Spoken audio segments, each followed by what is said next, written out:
Hello வணக்கம், welcome to home sweet home channel. இன்றைக்கி நம்ம வாழைக்காய் மசாலா எப்படி பண்ணலான்றதை பார்க்கலாம்.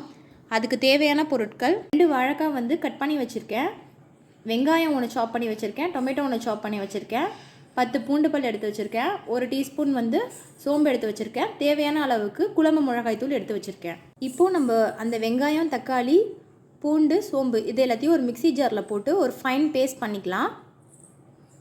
டொமேட்டோ அப்புறம் சோம்பு, கார்லிக் இது எல்லாத்தையும் ஒரு பேஸ்ட் பண்ணியாச்சு. இப்போ இந்த பேஸ்ட் எடுத்து நம்ம வாழைக்கால மிக்ஸ் பண்ணலாம்.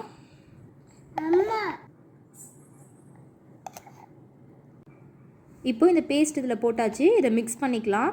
இது கூட இப்போ நம்ம குழம்பு மிளகாய் தூள் 2 டீஸ்பூன் போட போகிறோம். இதையும் மிக்ஸ் பண்ணிக்கலாம். இப்போது இதை மிக்ஸ் பண்ணியாச்சு. தேவையான அளவு சால்ட் இது கூட போட்டுக்கலாம். இது எல்லாமே நல்லா மிக்ஸ் பண்ணி ஃப்ரீசரில் 10 மினிட்ஸ் வச்சுட்டு அதுக்கப்புறம் எடுத்து நம்ம ஃப்ரை பண்ணலாம். இப்போது எல்லாத்தையும் மிக்ஸ் பண்ணியாச்சு. இதை ஃப்ரீசரில் ஒரு 10 மினிட்ஸ் வச்சு எடுத்து ஃப்ரை பண்ணிடலாம்.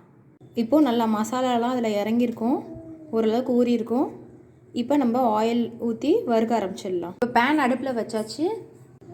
தேவையான அளவு ஆயில் இதில் ஊற்றிக்கலாம். ஆயில் நல்லா சூடாகிடுச்சு. இப்போ நம்ம எடுத்து வச்சுருக்க அந்த வாழைக்காய் மசாலாவை இதில் போடலாம்.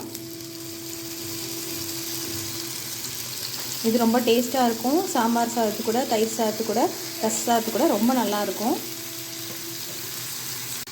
இப்போ எல்லா வாழைக்காயும் போட்டாச்சு. இது நல்லா வேகட்டும். இது நல்லா ஃபிஷ் ஃப்ரை மாதிரி இருக்கும் சாப்பிட்றதுக்கு. உங்களுக்கு வேணும்னா கடைசியாக லெமன் புழிஞ்சிக்கலாம். நான் டொமேட்டோ ஆட் பண்ணியிருக்கிறதுனால எனக்கு போதும். இன்னும் கொஞ்சம் நல்லா புளிப்பாக இருக்கணும்னு நினைக்கிறவங்க லெமன் ஆட் பண்ணிக்கலாம் கடைசியாக. வாழைக்காய் சாப்பிட்றதுனால சில பேருக்கு கேஸ்ட்ரிக்காக இருக்கும், வயிறெல்லாம் ரொம்ப உபசமாக இருக்கிற மாதிரி இருக்கும். அதனால தான் நான் 1 ஸ்பூன் சோம்பும் பூண்டும் சேர்த்துருக்கேன். இது கேஸ்ட்ரிக்கும் நல்லது, ப்ளஸ் நம்ம நல்லா ஸ்மெல்லும் நல்லா ஃப்ளேவரும் நல்லாயிருக்கும். நல்லா 2 to 3 செகண்ட்ஸ் நல்லா வதக்கி விட்டுட்டு அந்த பச்சை வாசம் லைட்டாக போனதுக்கப்புறம் ஒரு 50 ml போல் தண்ணி இதில் சேர்த்துக்கலாம், நல்லா வேகிறதுக்கு.